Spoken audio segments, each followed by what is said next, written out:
يا صباح الموالح على السفاح الجارح، هو السفاح مين؟ ايه ده، في ايه مالك؟ ستوب، ما تقرفوناش بقى يا اخوانا، عيب كده، عيب، الجو حر خلقه. الساحل الشمالي. انا من القاهره. منين من القاهره انها تجيب حد حلو قوي ما كده؟ بحبش اقول عنواني لحد. ايه؟ من مصر المنطقه. من مصر الجديدة. هتستهبل وانا اطلع لك رخصه؟ ما تقرفوناش. السفاح مهتم بنفسه ازاي؟ الاهتمام بالنفس ده 1 2 3 حياة.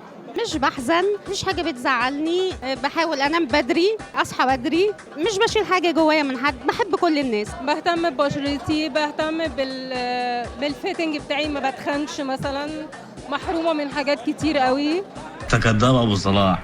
يعني الواحد لازم يهتم بنفسه، بحاله، رياضة، نفسيا قبل ما يكون من بره بس.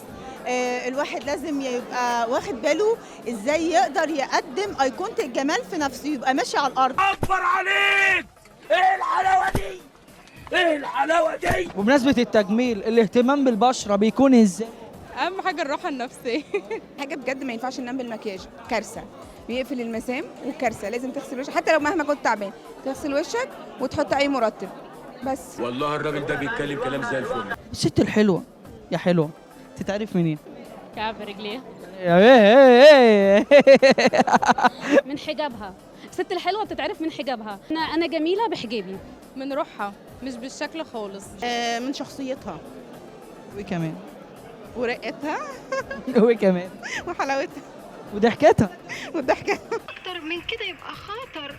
انا في لحظه ضعف وممكن انهار. ابوس ايدك انهاري. انت اللي محليه الدرس ولا الدرس اللي محليكي؟ انا اللي محلية الدرس. امانه. اه. لا بكل ثقه كده. ايوه انا يا جماعة. مش حاجة ترجع لك انت بقى، شوف انت. بتحطني في موقف. احنا الاتنين محلين بعض بس. يا صفرة يا اللي شاغله بالك بيه، اللي شاغله بالك بيه، يا صفرة. اللي صفرة بقى اللي شاغله بالها بيك تقولي لها ايه؟ الله ربنا يسامحك يا صفرة وما تشغليش بالك بيا. عملت فيك عملت فيها كتير بس انا مسامحة. اللي شاغله بالها بيكي بتحسدك على ايه؟ على كل حاجة فاكريني ان انا مليونيرة، بس لا، الكلام ده غلط. ناس فاكريني ان انا مقضيها خروجات بقى وصور وكده يعني. انت في الحياه والله انا بشتغل سيدة اعمال وفي نفس الوقت بلوجر. هي سيدة الاعمال دي بتشتغل ايه؟